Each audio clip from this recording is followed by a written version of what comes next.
करम भरम जगति निरहरन खग उरग लखन पग शिव मग तरसी निरखत नयन भविक जल बरखत हरखत अमित भविक जन सरसी मदन कदन जित परम धरम हित सुमिरत भगति भगति सब डरसी सजल जलद तन मुकुट सपत फन कमट दलन जिन नमत बनरसी। मोक्षार्थियों, गलत तरीकों से सफल होने से बेहतर है हम सही तरीके अपनाकर असफल ही रह जाए। इसको मैं सिंपल भाषा में ये कहता हूँ कि सही तरीके अपनाकर गलत होना बेहतर है rather than गलत तरीके अपनाकर सही होना। याद है आपको, एक केटल के स्पेलिंग ने एक छोटे से बच्चे को the father of the nation बनाया, महात्मा गांधी बनाया। एक सत्य और देश पर राज्य। कोई भी बड़ा कार्य हस्तगत करने के लिए सहज साध्य नहीं हुआ करता। झटपट झटपट फटाफट ओवरनाइट कुछ नहीं होता। परिश्रम करना पड़ता है उसके लिए। इसीलिए कहा जाता है slow and steady wins the race. कहा जाता है हेस्ट इज बेस्ट। हम अक्सर महापुरुषों की बुलंदियों को तो देखते, काश हम उन महापुरुषों के पाँवों के छालों को देख पाते। लेकिन इतनी फुर्सत किसको और कहा। प्रारम्भ्यते न खलु विघ्न भयेन नीचै। भर्तृहरि शतक का मेरा बहुत ही प्रिय छंद है। जिसे मैं कहूँगा उसे वो प्रिय होने लग जाएगा। प्रारम्भ्यते न खलु विघ्न भयेन नीचै। नीच पुरुष विघ्न आने के भय से यथार्थ मार्ग पर चलना ही प्रारंभ नहीं करते। उनको यही लगता है महाजनों गता सपंथा। भीड़ वृत्ति वाले होते हैं हम में से अधिकांश जन। वे यही सोचते हैं नया कैसे मैं कुछ करूं। जैसे सभी जन कर रहे हैं वैसे ही करना पड़ेगा मुझे। कुछ कुछ डेयरिंग से आगे बढ़ तो लेते। प्रारंभ्य विघ्न विहिता क्या है? विरमन्ति मध्या। मध्यम पुरुष कदम तो उठा लेते बट लॉन्ग स्टैंडिंग नहीं होता। शायद जितना श्रद्धान होना चाहिए था उस श्रद्धान से उन्होंने सफर चालू ही नहीं किया हो सकता है देखम देखी ही चालू किया हो। प्रारम्भ्यते न खलु विघ्न भयेन नीचै। प्रारम्भ्य विघ्न विहिता विरमन्ति मध्या। विघ्नैः पुनः पुनरपि प्रतिहन्यमाना।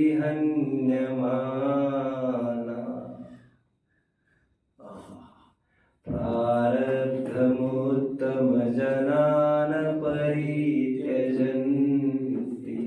लेकिन उत्तम पुरुषों के जीवन में बारंबार आई हुई प्रतिकूलताओं को लेकर भी उन्हें कोई परेशानी नहीं है, क्योंकि उनका कोई टाइम लिमिट नहीं है। वे टाइम से नहीं बंधे हैं, अपने सिद्धांतों से बंधे हैं। मैं कई दफ़े कह चुका हूँ, 1942 में हमें आज़ादी मिलने वाली थी, हाथ पर रखे आंवले की भांति आज़ादी थी, लेकिन गांधी जी का ये कहना था, उनके हाथ पर जाकर आंवला हम नहीं उठाएंगे, आंवला वे देंगे हमारे हाथ में आकर। वेट। और उसके पीछे और 5 साल चले गए। अच्छे ही तरीके से कोई भी काम होगा, खराब तरीके से नहीं। बच्चों, स्टीवन स्पीलबर्ग नाम सुना है? नहीं। जुरासिक पार्क का नाम कितने जन ने सुना है? Jurassic park. डायनासोर का नाम कितने जन ने सुना है? उसके फिल्म डायरेक्टर यूएस के Steven Spielberg. Southern California, the home of theatres में अपना फिल्म प्रेजेंट करने गए। He was refused. You are not fit. Out. आज उसी स्थान पर उनके नाम की स्वतंत्र बिल्डिंग खड़ी है। जेके रॉलिंग्स, कितने जन ने नाम सुना है? नहीं सुना है। हैरी पॉटर नाम कितने जन ने सुना है? The maker of Harry Potter, JK Rawlings. Who was J.K. Rowling? She was a writer. एक बार मैनचेस्टर से लंदन जाते समय एक ट्रेन में एक लाइन सुनी उसने, जेके रॉलिंग्स ने। अपार्टमेंट में जाते घर पर जाने तक पूरी 7 पुस्तकों की विषय वस्तु तैयार, हैरी पॉटर तैयार। 13 publishers refused her publishing. Publish नहीं हो सकता ये तुम्हारी पुस्तक। कितने पब्लिशर्स बच्चों? 13 पब्लिशर्स। जेके रॉलिंग्स कौन थे बेसिकली जानते हो? She was a waiter in a hotel. She didn't have money even to pay for her home rents also. But she didn't give up. Harry Potter एक फिक्शन है बच्चों, आपके अपने लाइब्रेरी में है ये। हालांकि I am not interested in fictions really, मेरी इंटरेस्ट का सब्जेक्ट नहीं है। बट मुझे आज ये कहना है बच्चों, जब जेके रॉलिंग्स ने ये पुस्तकें लिखी, प्रारंभ में पब्लिशर्स ने ये कहा ये पुस्तकें चलेगी ही नहीं। जे रॉलिंग्स मूल नाम उसका, कह रहे इसे बच्चे पढ़ेंगे तो छोटे बच्चे पढ़ेंगे ही नहीं, जब उसे पता चलेगा ये लेडी का नाम है, एक लेडी ने लिखा है इसे। तो जानबूझकर जे के रॉलिंग्स करना पड़ा। के is the initial of Kathleen, her grand mother. तो जानबूझकर जे रॉलिंग्स का जे के रॉलिंग्स का, ताकि पढ़ने वालों को लगे द राइटर इज मैन, आदमी है लिखने वाला, तो तुम्हारी पुस्तक चलने की संभावना है।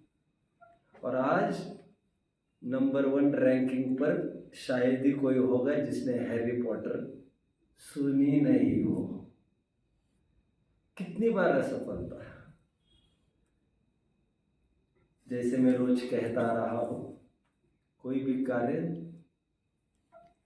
सहज साध्य नहीं हुआ करता। टाइम और श्रम की कंडीशंस आपके पास नहीं होनी चाहिए। इस अंतिम भाव में Parshvanath is going to achieve now. अभी दिल्ली दूर नहीं रही है। 10 भाव बीत गए बच्चों, 10 भाव। इसके बीच में कितने सागरों बीत गए, और एक तरफ लड़ाई चल रही है आतंक की। उन्होंने ये नहीं पूछा ये कब तक चलेगा, उन्होंने ये नहीं पूछा, किसी को शिकायत भी नहीं की उन्होंने। अरे ये क्या हो रहा है ये? कोई शिकायत नहीं, और शिकायत करने वालों को कोई सुनना भी नहीं चाहता। हमारे टीचर जोसेफ सर हमेशा एक लाइन कहते थे, no one in this world likes to hear complaints, therefore my dear children, stop grumbling, stop complaining। हमेशा एक बात कहते हैं, नो एक्सक्यूजेस। मुझे उनकी लाइन याद आती है। चाणक्य नीति तो मैंने बाद में पढ़ी, जिसमें लिखा था नो द्विजते, ऐसा मूल सूत्र है, आई एम मिसिंग नाउ। कौन सुनना चाहता है रोज की कंप्लेंट्स? No one. एनीवे, इन्होंने अपना मार्ग बना और आज अंतिम भाव पार्श्वनाथ के रूप में ये खड़े हैं। पार्श्वनाथ का थोड़ा मैं आपको ये कह रहा था, महिपाल राजा, पार्श्वनाथ के नाना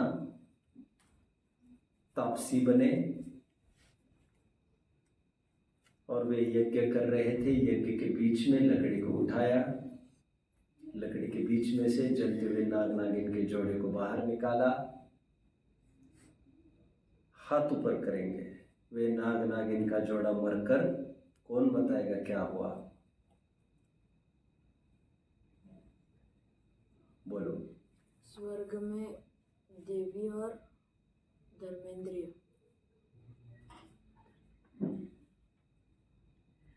ठीक है, आप बोलो। धर्मेंद्र और हेमा मालिनी क्या बोल रही है? इन्हें 2 पॉइंट्स दे दो। वैसे आपको उत्तर सही नहीं है, लेकिन आपका ध्यान था कल, ये मुझे साफ समझ में आ रहा है। This is enough for me. स्वर्ग की बात नहीं कही थी मैंने। जनरली पीपल मिसअंडरस्टैंड देवगति विद स्वर्ग। देवगति इज नॉट स्वर्ग, स्वर्ग इज अ पार्ट ऑफ देवगति। भवन, व्यंतर और ज्योतिषवासी ये कोई स्वर्ग नहीं है, बट देवगति है। गेटिंग? स्वर्ग तो एक पार्ट है माय डियर, और वो पार्ट कौन, कितना पार्ट है मालूम? 1/4 का भी आधा पार्ट है, मतलब 1/8 पार्ट है। देव 4 निकाय के होते हैं। प्लीज जिनेंद्र अर्चना उठा के सबके हाथ में दे दो फटाफट, आज वैसे भी लगे। हाँ, नहीं है यहाँ पर, फिर कहाँ है?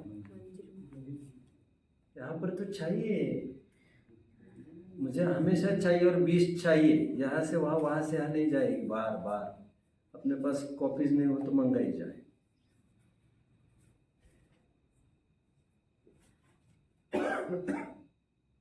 देव 4 प्रकार, टॉर्च लेके जाओ। देव 4 प्रकार के कहे हैं बच्चों। कितने? भवन, व्यंतर, ज्योतिष, वैमानिक। और एक बच्चे को जाओ, पृथ्वी जाओ, चलो। वो भवन, व्यंतर, ज्योतिष, वैमानिक, 4। इन 4 प्रकार के देवों में से भवन, व्यंतर और ज्योतिष ये थोड़े हल्के स्टेटस के देव माने जाते हैं। जो वैमानिक है, वैमानिक के 2 स्तर, काफ़ी 3 लोक में पढ़ लेंगे बच्चा आगे। अभी 2-3 घंटे में सब समझ में आएगा आपको। इसे, इसके 2 हिस्से वैमानिक के, कल्पोपन्न, कल्पातीत। इस कल्पोपन्न का एक हिस्सा है, एक कल्पोपन्न के पार्ट को कहते हैं स्वर्ग। कितने जन समझ रहे हैं मुझे? स्वर्ग एक विशिष्ट पार्ट है, थोड़ा पुण्य वाला पार्ट है। हालांकि उससे भी पुण्य वाले जीव हैं, बट कंपैरेटिवली यह पुण्य वाला पार्ट है। Anyway, come back. मैं आपको ये कह रहा था कल, यही नाग नागिन का जोड़ा मर के धरणेन्द्र और धरणेन्द्र की देवी के पर्याय में पैदा हुए। धरणेन्द्र, दैट इज ण, धरणेन्द्र और उनकी देवी। मैं बार बार आपको स्ट्रेस दे रहा था इस बात को लेकर कि डैश नहीं, क्या बोल रहा था मैं, क्या बोल रहा था मैं, धरणेन्द्र और उसकी देवी ऐसा कहना, डैश नहीं कहना, धरणेन्द्र और पद्मावती नहीं कहना। अच्छा, मैं ये बोला नहीं शायद कल, मैं ये बोला नहीं, आई एम सॉरी। धरणेन्द्र और पद्मावती नहीं बोल रहा हूं मैं, धरणेन्द्र और उसकी देवी बोल रहा हूं, बस इतनी सी मैंने बात की। आज मुझे विशेष खुलासा बाद में करूंगा। ये देव और देवी हुए, धरणेन्द्र और उसकी देवी। और आइए अंतिम भाव देख लेते पार्श्वनाथ भगवान का। 100 वर्ष की इनकी आयु थी। वामा देवी, माता वामा देवी और पिता अश्वसेन, इन दोनों के ये पुत्र। बनारस में इनका जन्म हुआ। इक्ष्वाकु इनका वंश रहा। 100 वर्ष में से 70 वर्ष इनके गृहस्थ अवस्था में गए। 30 वर्ष छद्मस्थ अवस्था में कहो, 30 वर्ष इनकी दिव्य ध्वनि खिलती रही। ये इनका संक्षिप्त विवरण। और इन्हें निर्वाण श्रावण शुक्ल सप्तमी के दिन हुआ। मोक्ष सप्तमी नाम कितने जन ने सुना है बच्चों? मोक्ष सप्तमी। अच्छा, इस तरफ ट्रेंड है नहीं, मुकुट सप्तमी बोलती है। मुकुट सप्तमी कितने जन ने सुना है बच्चों? इस तरफ ज्यादा ट्रेंड नहीं है, मैं समझ रहा हूँ। एमपी में, एमपी यूपी में मोक्ष सप्तमी लगभग सब जानते हैं और सभी मनाते हैं। मैं तो खलिया थाने में था तब पता चला, वहां पर अधिकांश लड़कियां उस दिन उपवास करती थी। अभी क्या लॉजिक है, मैं ज्यादा कुछ नहीं समझता इसमें। मोक्ष सप्तमी कहो, मुकुट सप्तमी कहो, इस दिन पार्श्वनाथ भगवान निर्वाण को प्राप्त हो चुके थे। विशेष बात मैं अभी करने ही वाला हूं बच्चों। अभी मैं थोड़ी सी जहां से निर्वाण को प्राप्त हुए उसकी इंफॉर्मेशन दूंगा। शाश्वत सिद्ध क्षेत्र हमारा, शाश्वत तीर्थ क्षेत्र सम्यक शिखर जी का दूसरा नाम पार्श्वनाथ हिल भी है। और वह इसीलिए क्योंकि 20 तीर्थंकरों में से अंतिम तीर्थंकर पार्श्वनाथ यहां से निर्वाण को प्राप्त हुए। शिखर जी में कुल 20 तीर्थंकर निर्वाण को प्राप्त हुए।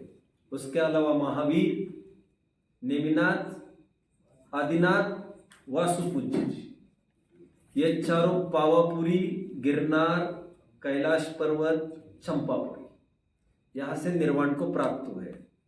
20 तीर्थंकर शिखर जी से प्राप्त हुए, लेकिन अंतिम पार्श्वनाथ रहे, इसलिए इसे पार्श्वनाथ हिल कहते हैं। यहां तक कि यहां से कुछ दूरी पर एक रेलवे स्टेशन है, उसका नाम भी पार्श्वनाथ रेलवे स्टेशन है। पहले यह बिहार स्टेट में आता था, आज ये झारखंड में आता है। यह ईसरी के पास है। ईसरी गणेश प्रसाद जी वर्णी का एक प्रधान गढ़ था, जहां पर बहुत टाइम उन्होंने वहीं पर बिताया। उन्हें ईसरी के संत भी कहा जाता था, गणेश प्रसाद जी वर्णी को। मैं तो आपको इसीलिए नॉलेज दे रहा हूं इतना, क्योंकि जो जो शिखर जी जाता था लगभग वो ईसरी होकर जाता था, तो उन्हें जरूर मिलते थे वे। मुझे याद आता है एक बार विनोबा भावे भी जब शिखर जी गए थे तो जाते जाते इसी ईसरी में वे गणेश प्रसाद जी वर्णी जी से मिले थे, जहां पर उन्हें वर्णी जी ने 6 ढाला ग्रंथ भेंट की थी। इसी शिखर जी को मधुवन भी कहते हैं। इसी शिखर जी को शाश्वत सिद्ध सदन नाम से भी बुलाया जाता है। हजारीबाग डिस्ट्रिक्ट में ये स्थित है और इसके सुवर्ण भद्रकूट नाम के टोक चोटी से पार्श्वनाथ भगवान निर्वाण की प्राप्ति कर गए। ये तो बेसिक इंफॉर्मेशन हुआ। अब हुआ क्या लेकिन कहानी का, जब पार्श्वनाथ मुनि दीक्षा अंगीकार कर गए, जब तपश्चरण में स्थित थे, एक दिन की बात है, वही कमठ जो कभी सांप, कभी 5वीं पृथ्वी का नारकी, कभी अजगर, कभी 6वीं पृथ्वी का नारकी, कभी भील, कभी 7वीं पृथ्वी का नारकी, कभी सिंह, कभी 5वीं पृथ्वी का नारकी, क्रम से ऊपर से आ रहा था। और आता हुआ यह महिपाल नाम का एक राजा भी हुआ। अब ये यहां से मर के संवर नाम का एक ज्योतिषी देव हुआ। मैं विशेष डिटेल्स बाद में कहूंगा। एक बार की बात है, जब ये ऊपर से निकल रहा था विमान से, तो अचानक इनका विमान रुक गया। मैं अक्सर आपको ये कहता रहा हूं, विद्याधरों के और देवों के विमान, चलते हुए विमान विशिष्ट परिस्थिति में रुक जाते हैं। नीचे स्पेशली जब समोशरण लगा हो, भगवान हो, जिन मंदिर हो, इसलिए जितने जन एरोप्लेन वगैरह में बैठने का निषेध करते हैं ना, और कोई कारण नहीं है। उनका यह सोचना है तुम्हारा प्लेन सब जगह उड़ता रहेगा, मंदिरों के ऊपर भी उसमें अभिनय हो गया, एक्सेट्रा एक्सेट्रा। देव, कोई गुरु, कोई शास्त्र अथवा पूर्व भव का कोई बैरी हो, ऐसी स्थिति में विमान रुक जाता है। अभी जैसे विमान रुका, उन्हें लगा ये क्या हो रहा है। उन्होंने ज्ञान के द्वारा ऐसा जाना कि यहां पर यही वो जीवा। अच्छा, तूने रोक दिया मेरा विमान। 10 भव से चलता रहा बैर, फिर यहां पर अवसर देखकर संवर ने रात दिन 7 दिनों तक घनघोर आग की, पत्थर की, विविध प्रकार की वर्षा कर करके पत्थर आदि बरसाता रहा। इसी बीच में वहां पर, बोलो युगल का नाम बोलो बच्चों, धरणेन्द्र और उसकी देवी, ध्यान रखना इसके बोलने में। इन दोनों को विकल्प हुआ बचाने का। वे दोनों ऊपर से आए और दोनों ऊपर से आकर बचाने का विकल्प किया। किस रूप किया उसकी चर्चा में विशेष करने वाला हूं, पहले मैं कथा पूरी कर दूं। उन्होंने बचाने का विकल्प किया, आकर क्या हुआ मैं ही बता रहा हूं, लगे हाथ। धरणेन्द्र ने फण की विक्रिया करके, वो कोई सांप थोड़ी था जो अपना फण फैला था, अपनी विक्रिया करके फण के आकार का एक मंडप बनाया कवच के रूप में पार्श्वनाथ के ऊपर। और धरणेन्द्र की देवी ने छत्र तान कर पार्श्वनाथ के ऊपर, वह भी अड़िग बनी रही सुरक्षा कवच के रूप में। और योग ऐसा, टाइम ऐसा था, उसी समय में शुक्ल ध्यान किया पार्श्वनाथ मुनि ने और उन्हें केवल ज्ञान की प्राप्ति हुई। और फिर तो क्या कहना, केवल ज्ञान होने पर केवल ज्ञान के 10 अतिशयों में से एक अतिशय उपसर्ग का अभाव है। वैसे ही सब कुछ अभाव हुआ, परम औदारिक शरीर प्रकट हुआ, अरहंत हो गए, केवली हो गए, दिव्य ध्वनि गिरने लग गई। अभी तीर्थंकरों का आगे किसका क्या प्रभाव होगा? तीर्थंकरों की चाकरी सौधर्मेंद्र करते हैं, ये जो ज्योतिषी देव है, एक साधारण संवर, ये समझते ही संवर को आज पहली बार थोड़ा सोचने को बाध्य हुआ। और आज इस भाव में संवर ने भी सम्यक दर्शन प्रकट किया। अब्दुल कलाम की वो स्टेटमेंट मुझे याद आती है, it's easy to defeat a person but rather difficult to win him. कितने जन समझ रहे हैं? अब ये इंग्लिश में ही बोल सकते हो, हिंदी में ये बात बनेगी नहीं। It's easy to defeat a person. Generally लोग समझते हैं जीतना मतलब किसी को डिफीट करना। कलाम ये कह रहे किसी को डिफीट करना सरल है, लेकिन किसी को जीतना, अभी जीतने के 2 अर्थ समझना चाहिए। दिल से जीतना किसी को वो थोड़ा मुश्किल है। और अब की बार संवर आखिर हार गया उसे पीछे हटना पड़ा। काफी सा ये घटना, ये कथा हमें काफी प्रेरणाएं देती है। रोजमर्रे के जीवन में we face number of troubles. आने वाले हर समस्या में कुछ लोगों को ये आदत होती है, अरे यार इसको तो बुरा होना चाहिए, अरे यार इसको तो खराब हो जाए, अरे मर जाए यार अभी तक क्यों जी रहा है, निपट जाए, कुछ हो तो जाए यार, ये कैसे क्या होगा यार, इसको उठाओ कोई। लोग रात दिन ये भावना बहाते हैं, उनको यहाँ से शिक्षा ले लेना चाहिए। वो कोई उपाय नहीं है जो तुम कर रहे हो तुम नया नया बीज बो रहे हो। इसलिए मैं विगत 2-3 प्रवचनों में कहता आ रहा हूँ, कोई वितराग नहीं हूँ बच्चों, वो तो कहने की बहुत जरूरत है। लेकिन मैंने आपको सोलेमली एक बात कही ईमानदारी से कि मेरी कुछ पॉलिसीज है, उसमें ये पॉलिसी में बहुत सावधानी से पालन करता हूँ और सहजता में पालता है। कोई प्रतिज्ञा है ऐसा नहीं है। बाय नेचर मुझे किसी से भी उलझना अच्छा नहीं लगता और समझाता भी उसी को हूँ जिसे समझना है।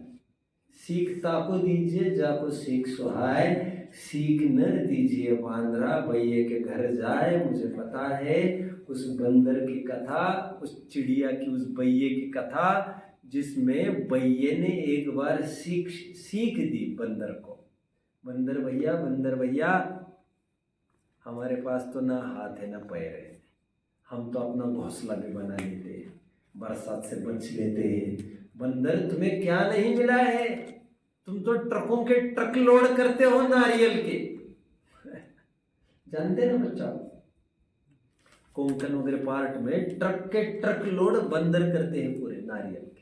तुम्हें इतनी अकल है? बोले वो भैया पक्षी, भैया मतलब पक्षी, वो पक्षी बोला तुम्हें इतनी अकल है, हाथ है पैर है, तो अपना घर क्यों नहीं बनाता है? 1 बार हुआ, 2 बार हुआ, 3 बार हुआ, बंदर से नहीं रहा गया। बंदर उठा और सीधा उसका घोंसला तोड़ दिया। पात्रता देखकर शिक्षा देना चाहिए था और पात्रता को नापने के लिए योग्य समय आपको लेना चाहिए। एनीवे, तो ये कथा हमें बहुत प्रेरक है। हम इस अवस्था में ये चाहते हैं हमारे ऊपर कोई प्रतिकूलताएं न आए। हम इस बात को भूल जाते हैं कि भगवान जैसी हस्ती को भी उन प्रतिकूलताओं से गुजरना पड़ता है। भगवान कहकर, हालांकि जैसे जैनेतरों में भगवानों पर संकट आए, रामचंद्र जी वगैरह पर, ऐसे जैन दर्शन की बात नहीं कर रहा हूं, क्योंकि जैन दर्शनों पर भगवान क्या, भगवान होने पर तो कोई संकट आने का वैसे ही सवाल नहीं है। भगवान का तात्पर्य उस भाव की मैं बात कर रहा हूं। तीर्थंकर जैसे महापुण्य प्रकृति जिनकी सत्ता में है, और तीर्थंकर प्रकृति उदय में तो आने ही वाली है, बट इनके गर्भ कल्याणक मनाने के लिए सब लाइन से खड़े थे, जन्म कल्याणक के लिए भी सभी लाइन से खड़े थे। भूल गए? दीक्षा कल्याणक भी मनाने के लिए सभी इंद्रदेव नीचे आए थे। यही वे तीर्थंकर के जीव है जिन पर प्रतिकूलता इतनी आ रही है, और आज कोई बीच में खड़ा नहीं। हर एक की जंग, हर एक की अपनी अपनी स्वतंत्र लाइफ है। इसमें हर एक चढ़ाव उतार सबका अपना अपना है। कोई किसी का भागी नहीं है, कोई किसी को हेल्प करे ऐसा नहीं है। और गिड़गिड़ाने से कोई हमारे दुख दर्द मिटते हो ऐसा भी नहीं होता है। बहुत सुंदर एक छंद है भूधर दास जी का। बोलिए। ये जो आपने नाम लेने के लिए मना किया है, लेकिन जो देवी थी उसका आप बता रहे हो कि छत्र लगाया। यहाँ पे लोक में तो ये प्रचलित है कि उन्होंने सिर के ऊपर अपने सब मैं बात करने वाला हूँ। शायद बाद में आपको नौबत नहीं आएगी, फिर भी मैं आपको मौका दूंगा। मेरे पास अभी थोड़ा टाइम है तो मैं पूरी कवर करूँगा बात। भूधर दास जी का बहुत अच्छा छंद, मेरा बड़ा प्यारा छंद है ये। उसको मुझे लगा लोग प्रतिकूलताओं को बर्दाश्त करने की छटपटाहट करते हैं, लेकिन प्रतिकूलताओं से का सामना करने के लिए जो समता भाव चाहिए, उस समता भाव की मांग वे नहीं करते। उस समता भाव के लिए बहुत सुंदर एक छंद है, देखिए क्या क्या है। आयो है अचानक भयानक असाता कर्म। कितने जन समझ रहे हैं? सिंपल है लाइन भूधर शतक की। आयो है अचानक भयानक असाता कर्म, ताको दूर करीवे को बलि को न अहरे। कितने जन अर्थ समझ रहे हैं? Let me know. समझने की कोशिश नहीं कर रहे आप। कोशिश कौन कर रहा है समझने की? लग नहीं रहा। It's hard to believe. आयो है अचानक भयानक असाता कर्म, ताको दूर करीवे को बलि को न अहरे। उसको दूर करने के लिए कौन बलवान है? किसी की ताकत नहीं है। जे जे मन भाए ते कमाए पूर्व पाप आप, ते अब आए निज उदय काल लहरे। कितने जन समझे? समझने की कोशिश कितने जनों ने की? जे जे मन भाए ते कमाए पूर्व पाप आप, ते अब आए निज उदय काल लहरे। मैंने ऐसे भी लोग देखे बच्चों। धर्म की रुचि तो मुझे थी नहीं तब, लेकिन धर्म की बुद्धि मुझे थी पहले। इन शब्द रचना का मुझे ज्ञान नहीं था, लेकिन वस्तु स्वरूप का मुझे ज्ञान था। मुझे देव शास्त्र गुरु का ये क्लियर पिक्चर सामने नहीं था, लेकिन ब्लंटली मैं समझता था दिव्य वस्तु क्या होनी चाहिए। अनुमान से और तर्क से मैं समझता हूँ हर एक को समझना चाहिए। तो मुझे याद है एक जन के पास में गया था, वे तो अभी चल बसे होंगे बेचारे कब के। तो उन्होंने कहा, तो वो बीमार हो गया अचानक, तो वो भगवान को गाली देते थे। इतनी गाली देते, उसको वही मिला, उसने मुझे, और उसका ऐसा उसका वैसा पकड़ा। मैं दिखा उनको, और मैंने कभी किसी का बुरा नहीं किया। वो तो तुम्हें देखकर पता चल रहा है, तुमने किसी का कितना बुरा किया होगा वो तो तुम्हें देखकर पता चल रहा है। हमको प्रतिकूलताओं में ही समझ में आ रहा है, अनुकूलताओं को तो ना हम यहाँ पर बैठ कर रहे हैं। तुम्हें बताने की क्या जरूरत है। ते अब आए निज उदय काल लहरे। हाय हाय हाय हाय हाय हाय होती प्रतिकूलता। कुछ ऐसे प्रतिकूलता से ग्रस्त लोग या तो देवी देवता, गंडा तावीज, मंत्र तंत्र टोने टोटके में उलझ जाते हैं। यहाँ पर है ना, कभी गानकापुर, कभी तुलजापुर, अभी क्या कोई जैनियों का तो ठिकाना है नहीं। यही तीर्थ है हमारे। रोज चक्रे काटते हैं यहाँ वहाँ। किसी ने मस्जिद कहा तो मस्जिद चले गए, चर्च कहा चर्च चले गए, सबके चक्रे काटते हैं। अथवा कुछ लोग ऐसे होते हैं जो यहाँ वहाँ रो रो कर सिंपैथी बटोरते। सिंपैथी बटोरना समझ में आ रहा है? तो सामने वाले इतना ही हाँ बड़े खराब है वे, ना इंसाफ है तुम्हारे साथ। जिनके पास तत्व ज्ञान नहीं वो कुछ नहीं कर सकता, वो स्वयं रोता है, उसके लपेट में आने वालों को भी लाता है। ज्ञानी जन न रोते न रोने की इजाजत देते किसी को। होगा भारी पाप बंदही, क्या है? होवे भव्य अपाय नहीं। अपाय मतलब उपाय, उपाय उपाय को ही अपाय कहते हैं। अभी फिर कभी इसका अर्थ करूंगा, ठीक है? आकुलता का काम नहीं कुछ। सांत्वनाष्टक वगैरह इनके हमने सांत्वनाष्टक नहीं पढ़ते क्या बच्चे? सांत्वनाष्टक नहीं पढ़ा बच्चों? शांत चित्त हो, नहीं पढ़ा है। ये इनको होना चाहिए। और ये रचनाएं हैं जो लिखी हुई, रोजाना एक आध रचना बदल बदल के होनी चाहिए। इनको समता षोडशी है, ये सब होना चाहिए। सब निर्ग्रंथ भावना है, एटसेट्रा एटसेट्रा। चलिए ठीक है, कितनी सुंदर बात है ये देखें। अरे मेरे वीर काहे होत है अधीरिया में, कऊ को नसीर तू अकेलो आप सहरे। अब देखिए बच्चों, कुछ कुछ लोग ऐसे होते हैं उनके आप कंपनी में जाओ एकदम निगेटिविटी चालू होती है। और कुछ इतने फौलादी मजबूती कलेजे वाले लोग होते हैं, उनके आप समीप थोड़ी देर के लिए जाओ, इतनी पॉजिटिविटी होती है। आपको किसी चीज का ना डर लगता है, ना भय लगता है, ना शंका, ना कुशंका, कुछ नहीं, ना अपेक्षा, ना कुछ नहीं। कोई भी समस्या लेके जो don't worry, everything will be solved, sit, I will tell you the way out. अरे मेरे वीर काहे होत है अधीरिया में, को नसीर तू अकेलो आप सहरे। अरे मेरे वीर काहे होत अधीर, को नसीर, कोई मालिक नहीं है इसका।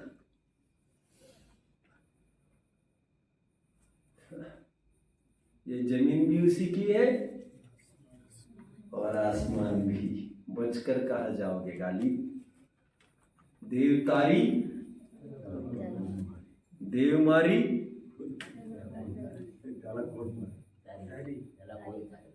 विराज, यदि मैं तुम्हें बचाऊंगा तो तुम्हें कोई आपत्ति नहीं आएगी, और मैं यदि आपत्ति तुम्हारे ऊपर करूंगा तो तुम्हें कोई बचा नहीं पाएगा। तुम समझ लो। हमें लगता है यार ये आदमी को सरेंडर कर लेना चाहिए। ये तो साधारण लोग हैं। मैं तो कभी कभी ये कहता हूँ बच्चों, मैं अक्सर ये बात कहता रहा, हमारा वो दर्शन है जिसमें हम भगवान को भी नहीं डरते। भगवान के हाथ में भी हमारा कुछ नहीं है, तो ऐरे गहरे लोग हैं, इनको डरेंगे क्या हम? और डरना ही है। बताइए, पाप से डरिए, पाप भाव से डरिए, क्योंकि पाप भाव होगा तो उसको अकल तो है नहीं, कर्म को उदय में आएगा। अभी देखो कितना फड़फड़ा रहा है बेचारा। कभी किया होगा, बोया होगा बीज, कभी सीता कह रही किया होगा पहले पाप, कभी उसके बिना तो ये नौबत नहीं आती मेरे ऊपर।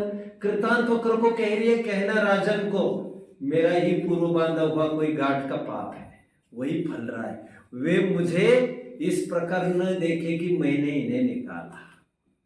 अरे मेरे वीर काहे होत है अधीरिया में, को नसीर तू अकेलो आप सहरे। What we people do? जब हम बहुत डिप्रेस्ड हो जाते हैं, what we do? कंपनी चलो यार मुझे मिल रहे हैं, हम मिल लिए एक दूसरे को, तो क्या होता है, मन हल्का हो गया, वास्तव में हल्का हो गया है। और क्या कह रहे हैं, तू अकेलो आप सहरे, क्या कह रहे हैं, तुम्हारा अपना गांठ का पाप है, साझेदार नहीं होता वस्तु व्यवस्था में। कोई बाप, कोई भाई, कोई बहन, कोई पत्नी, तुम्हारे गांठ का पुण्य, तुम्हारे गांठ का पाप, वह लक्ष्मण, वह राम एक दूसरों के लिए मर मिटने के लिए तैयार। जानते ना कितनी दोस्ती थी बच्चों, कुछ भी शेयरिंग कर पा रहे हैं पाप का। लक्ष्मण आके अकेला ही ठुकराए वहां, और रामचंद्र जी निकल गए मस्त, है ना ऐसा ही। अरे मेरे वीर काहे होत है अधीरिया में को नसीर, तू अकेलो आप सहरे, भय दिल गिर कछु पीर न विनसी जाए। भय दिल गिर का क्या, भय दिलगिरी समझ में ना, हाय ये कैसे हो गए, ये क्यों हो गए, कैसे हो गए, कैसे उदय है, क्या हो। अभी ये करने से कुछ नहीं होता। भय दिलगीर कछु पीर न विनसी जाए, या हित सयान तू तमास गिर रहे रे।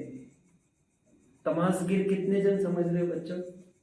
तमासगिर इज लाइक एन अंपायर, जिसको लेना न देना, कबीरा खड़ा बाजार में, चाहे अपनी खैर सबकी नहीं। मैं कबीर को थोड़ा बदला है मैंने, समझ गए आप बच्चों? सब कुछ कोई उन्हीं की कहूंगा क्या मैं? कबीरा खड़ा बाजार में, चाहे अपनी खैर, ना हो किसी से दोस्ती, ना हो किसी से बैर, राग द्वेष दो मम नाही। अरिहंत ने आकर मुझे घंटा भर बताया, आर्नो खराब है, खराब है, खराब है। उससे मैंने इतना ही निर्णय किया कि अरिहंत का थिंकिंग आर्नो के बारे में ठीक नहीं है, बस। मैंने ये निर्णय नहीं किया कि आर्नो खराब है, नहीं नहीं नहीं नहीं।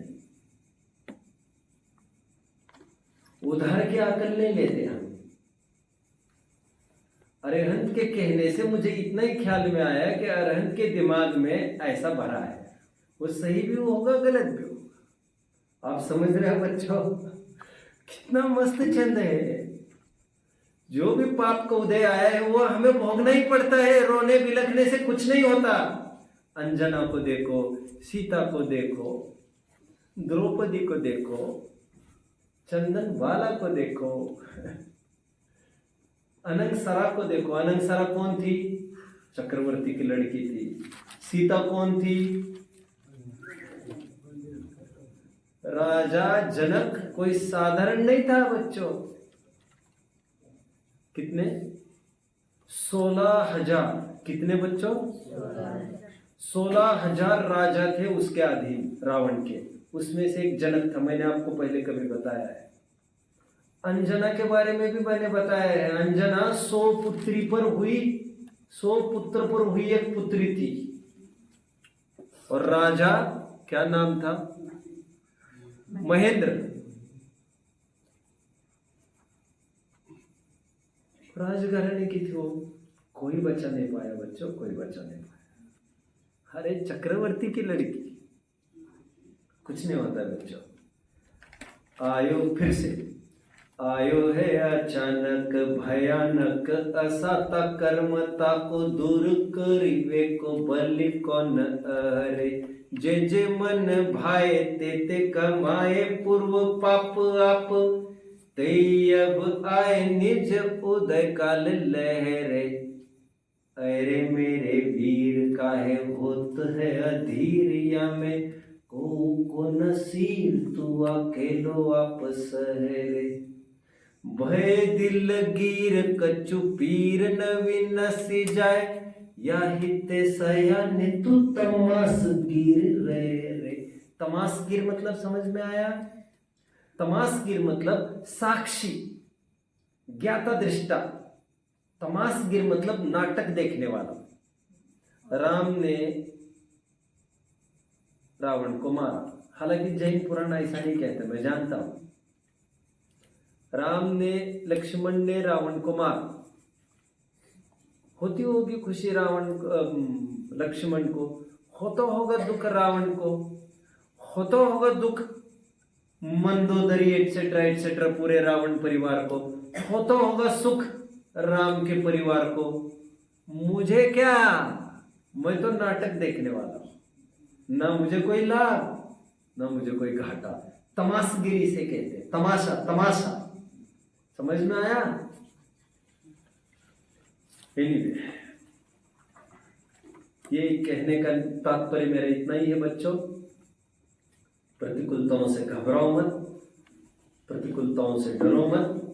श्रीमद् राजचंद्र जी के अंतिम बात कहूंगा, फिर मैं मेरे तात्विक विवेचना की ओर बढ़ जाऊंगा।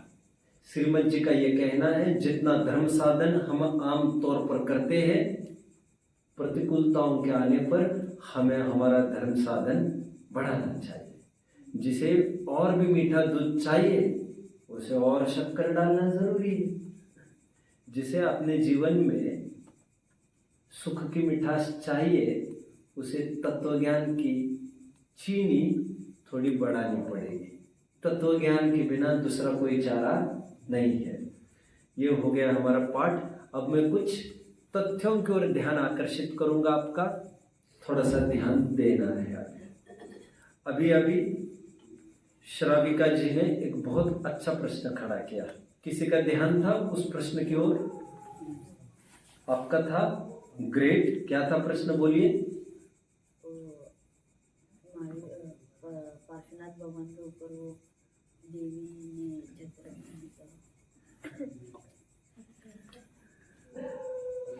आपने अक्सर देखा होगा बच्चों, कितने जन ने, पहले मैं वैसे प्रश्न पूछ रहा हूं, ईमानदारी से बोलिएगा मुझे, कितने जन ने पद्मावती की प्रतिमा देखी है? Good good.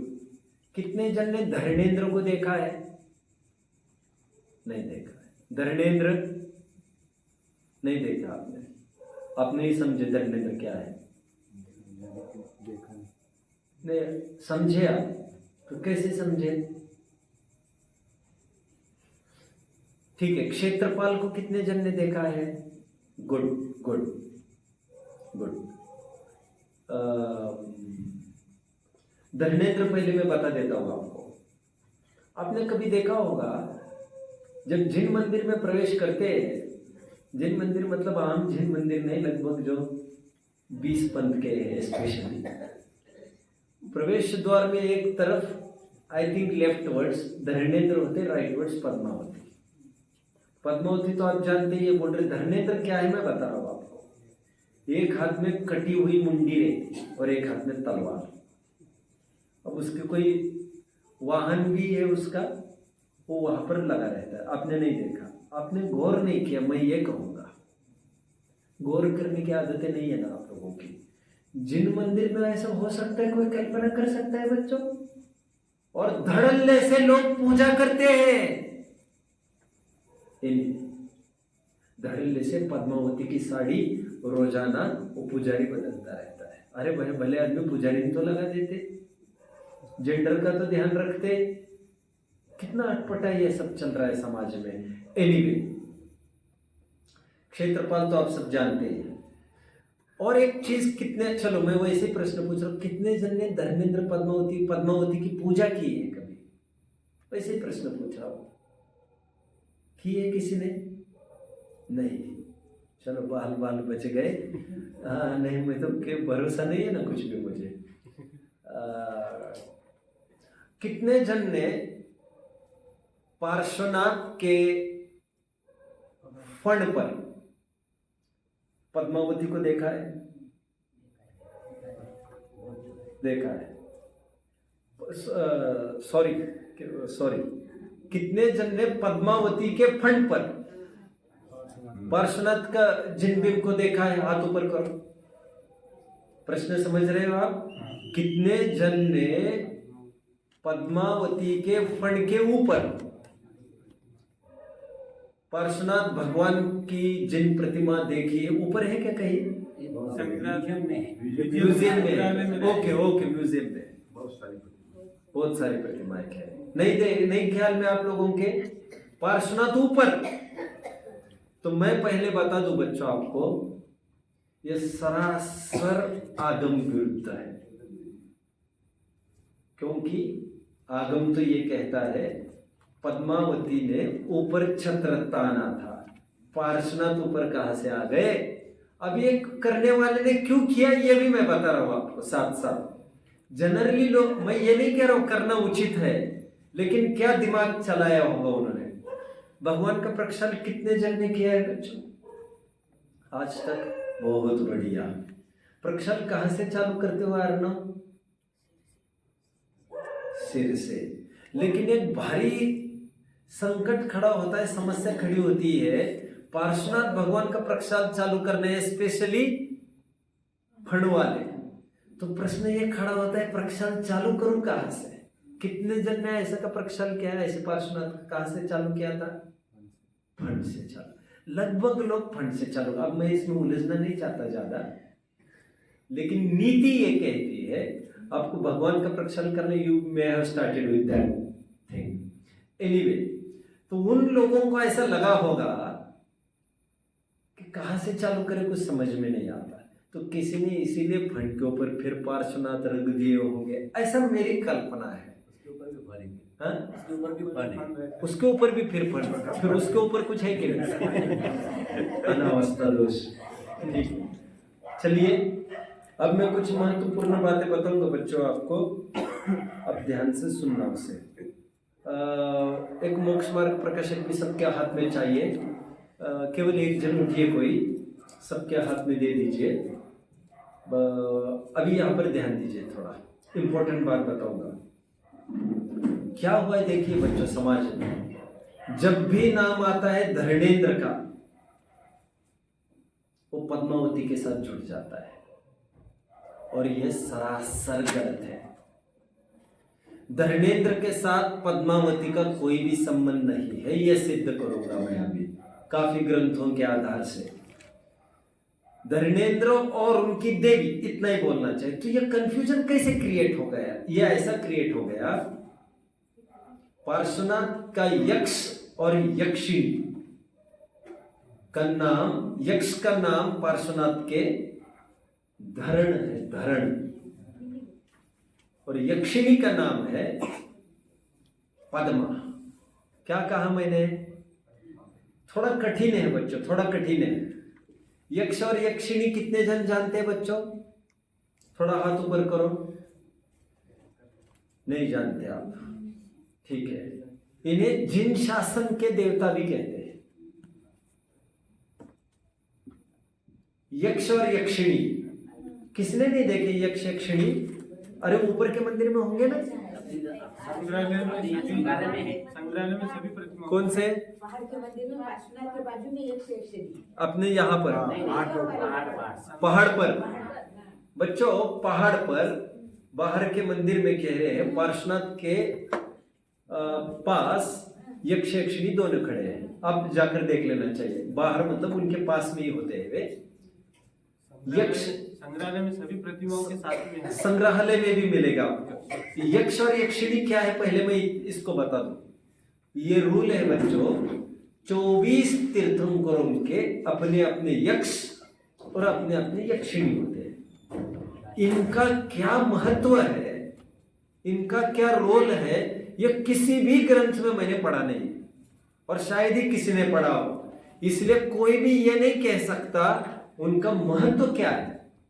लेकिन बस यक्ष यक्षिणी होते, इतनी सी बात है। अब कंफ्यूजन क्या हो गया किसी को, देखिए बात इतनी सी हुई है, जो यक्ष और यक्षिणी है, किसी ने ये चूक की है समझने में कि उनको ये लगा है यही यक्ष यक्षिणी नाग नागिन का जोड़ा था जो पार्श्वनाथ को बचाने आया था, और जिन्हें पार्श्वनाथ ने जिन्हें बचाया था। कितने जन मुझे समझ रहे हैं? आप समझ रहे हैं? बताओ क्या समझ रहे हैं आप? आप नहीं हाँ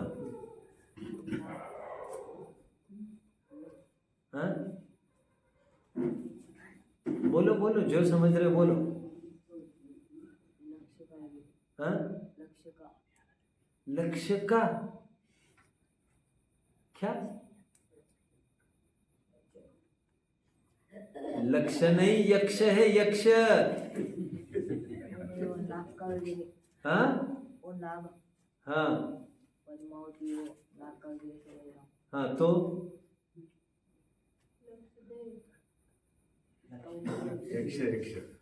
सुनो सुनो सुनो, जनरली क्या होता है, ध्यान से सुनिए सभी। यक्ष और यक्षिणी को भूल की है कुछ लोगों ने, इन यक्ष और यक्षिणी को नाग नागिन के जोड़े के रूप में समझने की भूल की है किसी लोगों ने।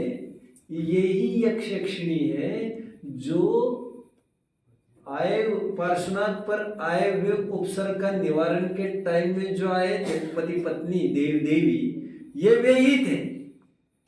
ऐसा कंफ्यूजन क्रिएट हुआ। इसीलिए लोगों ने क्या किया, जो उनके नाम दिखे धरण और पद्मा, लोगों ने इन्हीं को धरण और पद्मा कहना चालू किया। बट मुझे यह सिद्ध करना है, यक्ष यक्षिणी अलग चीज है, और जो पार्श्वनाथ को बचाने आए, बचाने का विकल्प किया, वे अलग ही चीज है। कैसे, ये मैं सिद्ध करूंगा। अभी कितने जन समझ रहे हैं? और इस कारण लोग कंफ्यूज होकर कहते हैं वो धरणेन्द्र और पद्मावती। कैसे कंफ्यूज होते मैं बताता हूं आगे। जो बचाने आए थे वे धरणेन्द्र और उसकी देवी थी, और जो यक्ष था वो था धरण और पद्मा। वो ये धरण तो यक्ष है। क्या कहा बच्चों आगे? ये धरण तो यक्ष है, ये धरण कोई धरणेन्द्र थोड़ी है। मतलब क्या कहना चाहता हूं अभी बताता हूं। तत्व और सूत्र जल्दी खोला, अभी जल्दी। 4वां अध्याय, और एक मेरे हाथ में दो, पहले जल्दी दो मेरे हाथ में।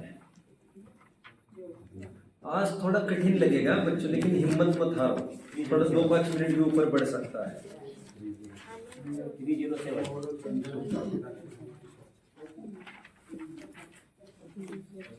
अभी अभी मैंने आपको कहा था 4 प्रकार के देव होते हैं। कितने जन को याद आ रहा है बच्चों? मैंने कहा था, नाम कौन बताएगा उन चारों के नाम? 6 जन बताएंगे। इन सबको 1-1 पॉइंट चढ़ा दो, 6 जनों को, 8 को, हाँ सबको चढ़ा दो 1-1 पॉइंट। बोलो। भवन, वेंतर, वैमानिक और हैं? हो गया? नहीं सर, अरे मैंने 4 के नाम पूछे, तुम धड़ल्ले से हाथ ऊपर कर रहे हो। सब क्यों होल्ड करो आगे? भवन, व्यंतर, ज्योतिष, वैमानिक। नहीं, मुझे टाइम नहीं है ना इतना सबको पूछने को। मैं किस किस को पूछूंगा? ऐसे निकलेंगे तो मैं क्या करूंगा सब?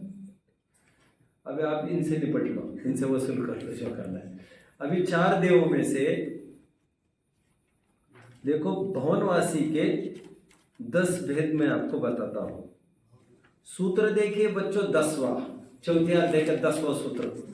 मेरा पेज नंबर 308 है, दूसरी लाइन पर आइए। 308 पर कितने जन देख पा रहे उस सूत्र को? शाबाश शाबाश। देखो सूत्र, भवनवासिनो सूर नाग विद्युत सुपर्ण अग्नि वात स्तनितो दधि द्विप दिक कुमारा। भवनवासी के 10 भेद हैं। कौन कौन से? असुर कुमार, नाग कुमार, विद्युत कुमार, सुपर्ण कुमार, अग्नि कुमार, वात कुमार, तनित कुमार, उदगी कुमार, द्विप कुमार, दिक कुमार। 10 कुमार। कितने जन समझ रहे हैं मुझे? कुमार अंत्यदीपक है, कुमार हर जगह मैं लगाता गया हूं, इतना हुआ है। मेरी जिनवानी कोई अलग प्रकार की नहीं। कितने जन समझ रहे हैं मुझे? ये 10 भेद कितने जन समझ रहे हैं? भवनवासी के। इसमें गौर से देखिए बच्चों, भवनवासी में दूसरा भेद क्या है? नाग कुमार। क्या है? ये जो नाग कुमार जाति के देव है ना बच्चों, यही धरण जाति के देव है। धरणेन्द्र जिसे कहते हैं ना, धरणेन्द्र, वो भवनवासी क्वालिटी का है। कौन सी क्वालिटी का? धरण मतलब ये जो नागेंद्र लिखा है ना, नाग कुमार के इंद्र, उनके हेड, नाग कुमार के हेड को क्या कहेंगे? नागेंद्र। नागेंद्र का ही एक नाम धरणेन्द्र, उन्हीं को कहते हैं फणींद्र। एनीवे, तो ये धरणेन्द्र किसके भेद में है? देवों के भवनवासी। कहां पर है ये? अरे कुछ तो बोलो बच्चों, कुछ तो बोलिए। तो कौन से भेद के हैं धरणेन्द्र? भवनवासी देव है। कौन है ये? भवनवासी देव है। आगे बढ़िए। अभी आगे का सूत्र देखिए 11वां। व्यंतरा किन्नर किमपुरुष मोहर गंधर्व यक्ष राक्षस भूत पिशाचा। ये देख रहे हैं, व्यंतर के 8 भेद बताए जा रहे हैं। किन्नर किमपुरुष मोहर गंधर्व यक्ष राक्षस भूत पिशाचा। इसमें एक भेद है यक्ष। यक्ष कौन से भेद है बच्चों? यक्ष किसका भेद है? व्यंतर का। धरणेन्द्र किसका भेद है? भवनवासी का। यक्ष किसका भेद है? इनकी जातियां अलग है। यक्ष है वो तो व्यंतर है, धरणेन्द्र है वो तो भवनवासी है। वो तो धरण नाम का यक्ष है बच्चों। तो धरण वहां पर नाम निक्षेप है, नाम निक्षेप। मूल में वो है यक्ष, मतलब है व्यंतर। और जो नाग नागिन के जोड़े में से जो नाग का जीव था, वो भवनवासी वाला धरणेन्द्र है, नागेंद्र। कितने जन मुझे फॉलो कर रहे? कंफर्मेशन दीजिए, अच्छे से हाथ ऊपर करिए, अच्छे से हाथ ऊपर करिए जब तक मैं मना नहीं करूं। आप समझ रहे हो? अभी जैसे, अरे कोई जबरदस्ती है क्या हाथ ऊपर करने की? बोलो उत्तर। अरे नो, बोल के दिखाओ क्या बोला मैंने। सत्कार, ये सब अलग अलग जाति की देव। बोलो। यक्ष जो है वो व्यंतरवासी देव के है, और वो जो धर्मेंद्र है वो भवनवासी के देव है। तो ये दोनों अलग अलग है। इन्हें 5 पॉइंट दे दो बस। कि मिर्चिक दाल चक्रवर्ती ऐसे ही करता है। बहुत लोगों को तकलीफ है, 5 पॉइंट दे दे अचानक ही। अरहन देखा तो ज्यादा पॉइंट दे देते। ठीक है, तकलीफ ये है बच्चों, यक्ष है ये तो व्यंतर जाति का है, और ये धरणेन्द्र है नाग का जीव, ये तो भवनवासी है, ये तो जाति अलग है। यह हुआ कैसे हो सकता है? हाँ, नाम उसका जरूर धरण है। किसका? उस यक्ष का। लेकिन नाम होने से उस जाति का देव तो नहीं होता। वो बेसिकली वो यक्ष है। यह कंफ्यूजन हुआ। इसीलिए जो धरणेन्द्र के साथ पद्मावती का प्रचलन चालू हुआ है, वो लोग धरण और पद्मा का कंफ्यूजन करके इसको कर दी उन्होंने। कितने जन समझ रहे हैं मुझे?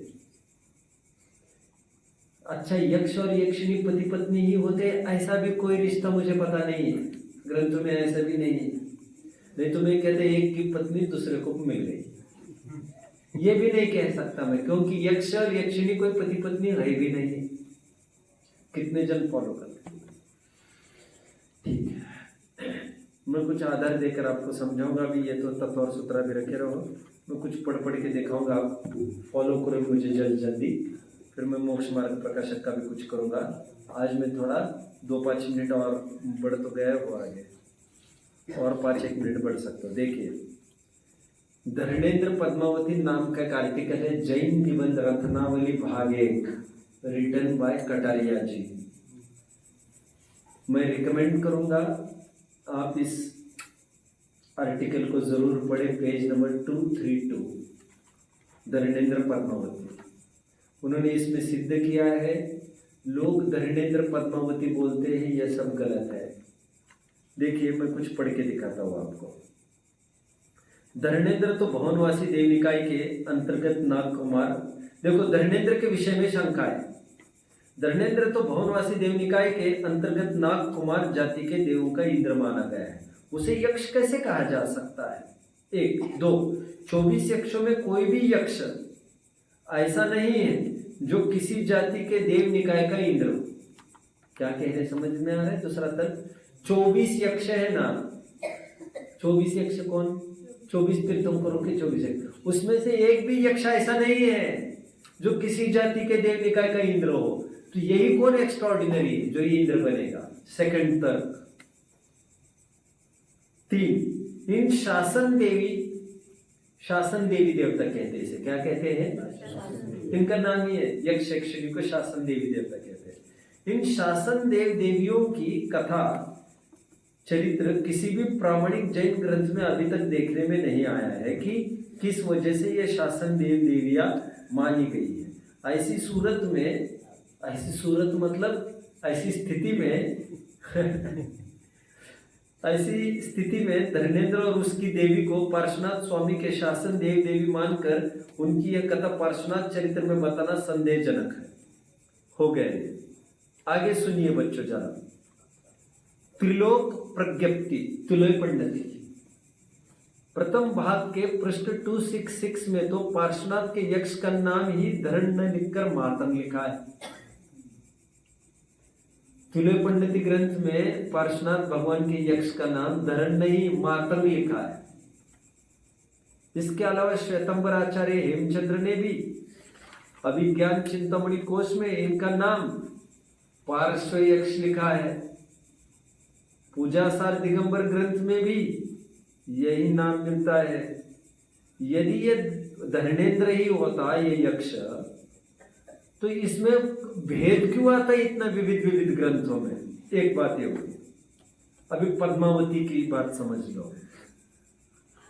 तिलोय पंडित और त्रिलोकसार में धरणेन्द्र की अग्र देवियों के कोई नाम ही नहीं मिलते। हरिवंश पुराण में भी जो नाम मिलते हैं उसमें पद्मावती नाम नहीं है। किसकी देवियों में?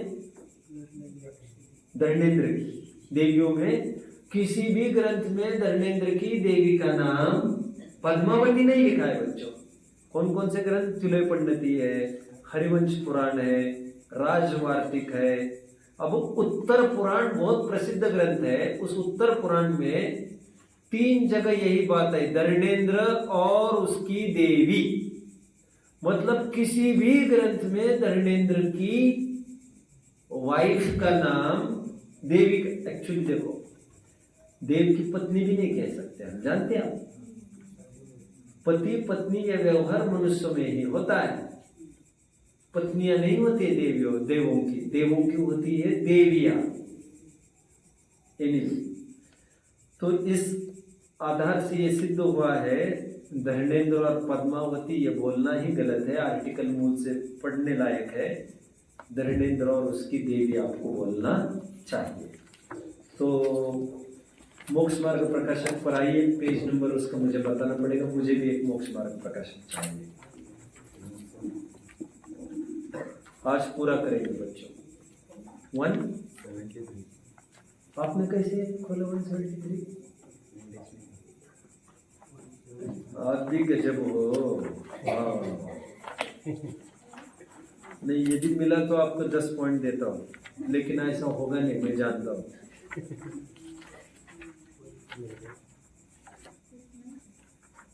अरे इनको 10 पॉइंट दिए जाना चाहिए। आपको बांटने में मुझे कोई आपत्ति नहीं। चलिए ले लो भाई, ले लो। चलिए देखो, क्षेत्रपाल पद्मावती आदि पूजने का निषेध, पेज 173 बोला ना। अभी पंचवृष्टि हुई है यहाँ पर और तुम पूछ रही हो। हाँ समझ गया। क्षेत्रपाल पद्मावती आदि पूजने का निषेध। टोडरमल जी यहाँ पर सिद्ध कर रहे हैं क्षेत्रपाल को, पद्मावती को, धर्मेंद्र को पूजना नहीं चाहिए। क्यों बच्चों, क्या तर्क है इसमें? आप थे सुबह की कक्षा में, अभी मोक्ष मार्ग प्रकाशक कुछ विशेष के शिविर में प्रश्न आया था सुबह के सेशन में कि पूज्य कहाँ लगाना चाहिए, याद आ रहा है आपको? याद आ रहा है? कितने जन को याद आ रहा है? Very good. तो मैंने ये कहा था लौकिक अपेक्षा तो किसी को भी लगा सकते, पूज्य पिताजी, पूज्य दादाजी, पूज्य भैया, कुछ भी। लेकिन धार्मिक परिवेश में पूज्यता केवल देव, गुरु, शास्त्र। याद आ रहा है? असंजदम न वंदे, असंयमियों को वंदन नहीं हुआ करता। और ये होंगे यदि तो ज्यादा से ज्यादा चौथे गुणस्थान के होंगे, और चौथे गुणस्थानवर्ती को पूज्यता नहीं होती। ठीक है, देखिए आगे। यह कोई कहे कि क्षेत्रपाल, दाहड़ी, पद्मावती आदि देवी, यक्ष, यक्षिणी आदि जो जिनमत का अनुसरण करते हैं उनके, इसका मतलब यह साफ हुआ ये पद्मावती को अलग है आदि देवी। हाँ, पद्मावती देवी इन्होंने कैसे लिख दिया? इन्होंने इस कदर लिख दिया क्योंकि जगत में ऐसी मान्यता है। आदि देवी, यक्ष, यक्षिणी आदि जो जिनमत का अनुसरण करते हैं उनके पूजन आदि करने में दोष नहीं है। उत्तर, जिनमत में संयम धारण करने से पूज्यपना होता है और देवों के संयम होता ही नहीं, तथा इनको सम्यक्ति मानकर पूछते हैं सो भवंतरिक में सम्यक्ति की भी मुख्यता नहीं है। यदि सम्यक्तों से ही पूछते तो सर्वार्थ सिद्धि के देव, लोकांतिक देव इन्हें ही क्यों न पूजे? फिर कहोगे इनके जिन भक्ति विशेष है तो भक्ति की विशेषता सौधर्मेंद्र में भी है, वह सम्यक दृष्टि भी, उसे छोड़कर इन्हें किस लिए पूछते हो? कुल मिलाकर बच्चों यहाँ पर सिद्ध किया है इन्हें पूजना मिथ्यात्व है, ग्रहित मिथ्यात्व। इस प्रकार भगवान पार्श्वनाथ पाठ हमारा पूर्ण हुआ है। किसी को कोई डाउट? हाँ बोलिए बोलिए। धर्मेंद्र पद्मावती नहीं भी आते तो भी हाँ, इस मुद्दे पर मैं I would like to focus upon, this is very important. अब कुछ लोग ये समझते हैं, अभी ये तो मैटर क्लोज हो गया, धर्मेंद्र पद्मावती नहीं बोलना, धर्मेंद्र और उनकी देवी बोलना, ठीक है, लेकिन उनको क्या बोलने की छोड़ दीजिए, लेकिन उनको पूजना योग्य है। लेकिन यहाँ से सिद्ध हुआ नहीं पूछ सकते। अब कोई कोई लोग ये कहते हैं लेकिन पार्श्वनाथ को उन्होंने बचाया, जो भगवान को बचाते हैं उनको तो पूजना ही चाहिए। तो उन्हें ये समझना चाहिए वे 7 दिन क्या सो रहे थे क्या? नहीं समझा? 7 दिन वृष्टि हो रही थी, उपसर्ग हो रहा था मुनि पर, 7 दिन अभी तक बचाने नहीं आए। और वे जब बचाने के लिए आए तो वे आए और इन्हें केवल ज्ञान हुआ। इसका मतलब केवल ज्ञान होने के 48 मिनट पूर्व इन्होंने शुद्धोपयोग प्रारंभ किया होगा कि नहीं? 48 मिनट लगते बच्चों केवल ज्ञान की प्राप्ति करने में, तो उन्होंने कब का टेक ऑफ कर दिया है। तुम अभी आए हैं, उनका केवल ज्ञान यह सिद्ध करता है उनकी प्रक्रिया पहले से ही चालू हुई है। समझ रहे हैं? ये तो ऐसा हुआ कि खट्टा कट्टा पहलवान था, 200-400 किलो का, एक छोटा बच्चा था।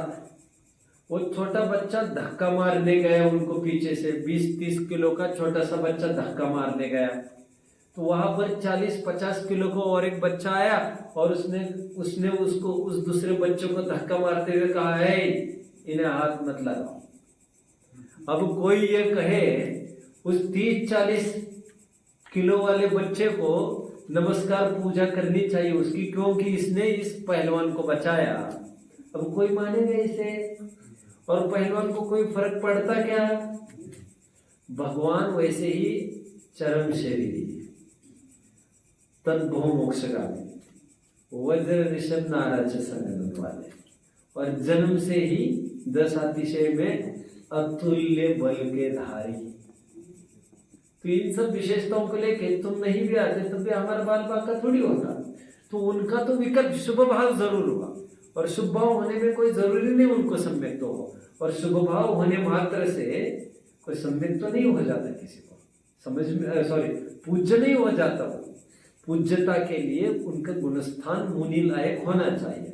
कितने जन फॉलो कर रहे हैं मुझे, इसीलिए उन्होंने, वे नहीं होते तो पार्श्वनाथ की नैया खतरे में होती, ऐसा नहीं है कुछ भी। कुछ लोग मैंने देखे दिल्ली वगैरह की तरफ, दक्षिण में भी होंगे, 20 पंथ या तो दिल्ली में देखने को मिलता है ज्यादा, तो दक्षिण में तो बहुत, यहाँ से नीचे जाओ, बट्टर तो यही धंधा करते हैं।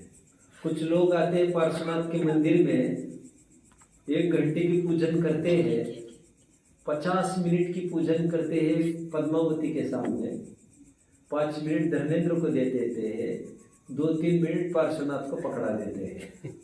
इतने खराब दिन पार्श्वनाथ के चल रहे हैं। पर जब हीरो तो हो गए पद्मावती, और वो तो समझ रहे हैं ना आप बच्चों, और जिनकी ये भक्ति कर रहे हैं, मतलब आप बड़ों के सामने बड़ों के भक्तों की विनय करेंगे क्या? कितने जन मुझे फॉलो कर रहे हैं? बड़ों के सामने अब उनके नौकर की महिमा करेंगे क्या? और नौकर स्वीकार करेगा क्या? मालिक के सामने कोई नौकर की खुशामद करने लग जाए तो यही कहेगा, मेरा बाप है, शांत रहो, बाद में चल निकल यहाँ से जल्दी, इशारा ही करेगा ना। और ये कैसे पद्मावती धर्मेंद्र है, पद्मावती लोक में कहते, इसलिए मैं कह रहा हूँ, जो पूजवाते हैं भगवान के सामने, तो ऐसा तो नहीं होना चाहिए। तो लोगों को भी विवेक रखना चाहिए, बड़ों के सामने छोटों की विनय नहीं हुआ करते। ठीक है, और किसी को कोई डाउट है तो पूछ सकते। ये अच्छा पॉइंट। उनकी आयु में अनुपवर्तन भी नहीं होता ना।